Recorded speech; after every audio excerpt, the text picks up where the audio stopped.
MQM Pakistan اور PSP یعنی خالد مقبول صدیقی اور مصطفیٰ کمال کے جو ارکان اسمبلی، سندھ اسمبلی کے ارکان ہیں، وہ آپس میں گتھم گتھا ہو گئے اور ایک دوسرے کی پٹائی کرنے لگے، جس کے بعد اسپیکر سندھ اسمبلی کو جو ہے نا وہاں فوری طور پہ جو ہے نا پولیس کو بلانا پڑا، اور انہوں نے SP کو فون کر کے اور پولیس کو بلا کر کے اور انجینئر جو عثمان تھے PSP کے، ان کے خلاف اسمبلی کے اندر جو ہے وہ رانا شوکت کو مارنے کے لیے جو یہ لوگ کی FIR درج کر لی گئی۔ اس پوری صورتحال کیسی ہے، کیا ہے، اس پہ میں آپ کو بتاتا ہوں۔ دوستوں، ایک بات جو سب سے امپورٹنٹ ہمیں کہنی پڑ جاتی ہے، آپ سے گزارش بھی کرنی پڑ جاتی ہے، اور آپ کے بے انتہا شکر گزار بھی ہوں، اور خاص طور پہ YouTube کا بھی بہت شکر گزار ہوں، جنہوں نے ہماری ویڈیوز کو بہت اچھی طرح سے وائرل بھی کیا، اور اب اس کی جو بہت جلد جو ہے اس میں جو ہے نا بہتری بھی پیدا ہو گی، اور آپ کی اگر آپ اس کو دیکھ کر کے آگے بڑھاتے رہیں تو بہت انتہائی شکر گزار ہوں گا آپ کا۔ دوستوں، میں آپ کو بتا رہا تھا کہ کچھ ہوا ایسے سندھ اسمبلی کے اندر کہ آپ کو میں نے پہلے بتایا تھا، مصطفیٰ کمال اور خالد مقبول صدیقی کے درمیان جو ہے نا اختلاف بہت شدید ہو گئے ہیں۔ یہ اختلاف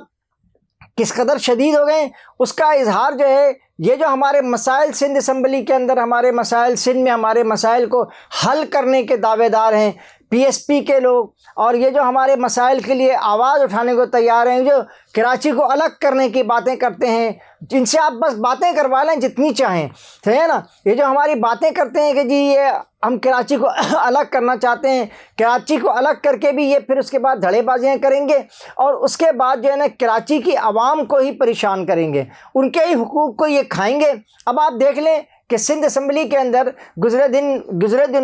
دن کے دوران جو ہے ایک عجیب سی کیفیت پیدا ہو گئی، یعنی رانا شوکت جو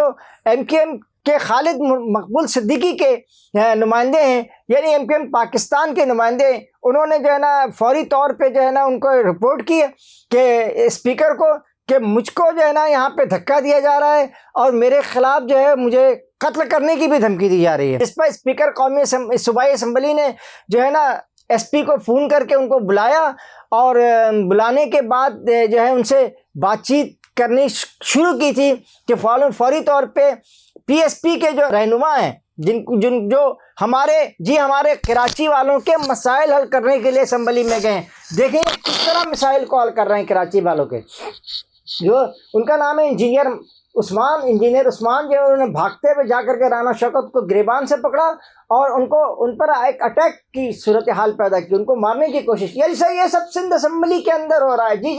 یہ سب سندھ اسمبلی کے اندر یہ ساری کہانیاں جو ہے نا ہمارے اور آپ کے سامنے آ رہی ہیں، اور رانا شوکت نے ان کو مارنے کی کوشش کی، ان کو رانا شوکت کو پٹائی کرنے کی کوشش کی گئی، اور اس کو کہا گیا سندھ اسمبلی کے اندر آن فلور یہ بات کہی گئی کہ تیری اب خیر نہیں ہے، اور تجھے جو اب انشاءاللہ میں بہت جلدی نپٹا دیں گے، یعنی معاذ اللہ ایسے کہہ رہے تھے کہ جیسے وہ خدا بن گئے ہوں یہاں کے PSP کے لوگ، اور اس طرح کی اس کو کہنا تو چاہیے، یہ نہیں کہ چاہیے، حقیقت میں ان کو قتل کرنے کی بھی دھمکی دی، اور یہ بتایا کہ ہم تجھ سے نمٹ لیں گے۔ یہ ساری جو صورتحال تھی اس قدر پریشان کن، اور کراچی کی عوام کے لیے ایک عجیب سی گفتگو ہے، جہاں جو ہے MQM ایک وقت تھا کہ جب MQM کے ایک آواز پر جو ہے وہ کراچی کے لاکھوں لوگ جو ہے وہ باہر نکل آتے تھے، اور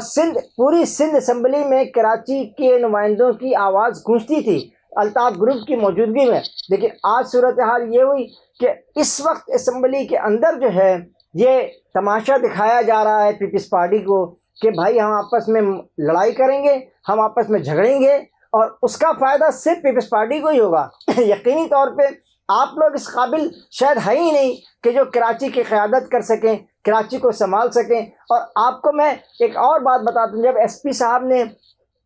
جو ہے نا وہاں پہ FIR لکھنی شروع کی تو انہوں نے SP کو بھی بتایا کہ دیکھو یہ تم اچھا نہیں کر رہے ہو، اور یہ وہ جو رانا شوکت کے جو FIR جب درج ہونے لگی تو اس وقت جو انجینئر عثمان صاحب تھے PSP کے، انہوں نے ان سے کہا کہ دیکھیں یہ آپ اچھا نہیں کر رہے. تو انہوں نے کہا بھائی میں اچھا کر رہا ہوں یا برا کر رہا ہوں یہ آپ کو بعد میں پتہ چلے گا. تو یہ ساری صورتحال اس وقت سندھ اسمبلی میں ہوئی، اور اس سے یہ پوری بات ثابت ہو گئی کہ اس وقت پی ایس پی اور ایم کیو ایم پاکستان کا کوئی اتحاد نہیں ہے. اور ایم کیو ایم پاکستان جو ہے وہ الطاف گروپ سے یعنی ایم کیو ایم لندن سے جو ہے وہ آپس میں ملے گی، اور یہ قیادت ایک مرتبہ پھر جو ہے وہ 9-0 پہ ہی جائے گی. اور 9-0 پہ عزیز آباد میں پہنچنے والے جو لوگ ہیں وہ اب آہستہ آہستہ یہ سمجھ چکے ہیں کہ یہ جو پی ایس پی جو تھی یہ دراصل جو مصطفیٰ کمال نے بنائی تھی پارٹی، اور اس میں انیس قائم خانی بھی شامل ہو گئے تھے، اور اس کے الفاظ جو ہیں وہ نسرین جلیل بھی بول رہی تھیں، یہ سارے جو لوگ بول بال رہے تھے اور جو سنا رہے تھے. اب یہ اسمبلی کے اندر سندھ اسمبلی میں جہاں ہمارے حقوق کی بات ہوگی، کراچی والوں کے وہاں حقوق کی بات ہوتی ہے، کراچی والوں کو کیا دیا جائے گا کیا نہیں دیا جائے گا اس کی بات ہوتی ہے. اس ساری صورتحال کے سے یہ بات ایک مرتبہ پھر واضح ہو گئی ہے کہ یہ لوگ کراچی کی نمائندگی کرنے کے کسی طور پہ بھی قابل نہیں ہیں. یا تو میں تو بلکہ یہاں تک بھی ایم کے الطاف گروپ کو یہ مشورہ دیتا ہوں کہ وہ کراچی کی جو دوسری پارٹیاں ہیں ان سے وہ اتحاد کرے، تاکہ اس کو ایک ایسا ماحول ملے جس میں کراچی کے مسائل حل ہو سکیں. اور یہ الطاف گروپ ہی یہ کراچی میں یہ سارے کام کو یکجا کر سکتا ہے اور اس طرح کی لڑائیوں کو ختم کریں، تاکہ لوگوں کو پتہ چلے کہ مہاجر متحد ہیں. اب جو میسج ایم کے پاکستان کی اور پی ایس پی نے دیا ہے وہ پیپلز پارٹی کو یہ دینے کی کوشش کی ہے کہ بھائی ہم تو آپس میں لڑائی جھگڑے کر رہے ہیں، اور ہماری تو آپ بالکل بے فکری کے ساتھ کراچی کے ساتھ جو کرنا ہے کریں. تو یہ صورتحال نہ پہلے کبھی چلی تھی نہ آئندہ چلے گی، اور آخر کار لوگ جو ہے نا ایک مرتبہ پھر جو ہے الطاف حسین کو ہی ان کی پارٹی کو بلا رہے ہیں، اور یقینی طور پہ کراچی میں کوئی ایسی بڑی تبدیلی مارچ میں یا اپریل تک آپ ضرور دیکھ لیں گے. اس کے ساتھ ہی قاضی جاوید آپ سے اس دعا کے ساتھ اجازت چاہتا ہے کہ اللہ آپ کے رمضان کو اچھا، خوشی اور ہر طرح کی برائیوں سے محفوظ رکھے. اللہ حافظ. السلام علیکم.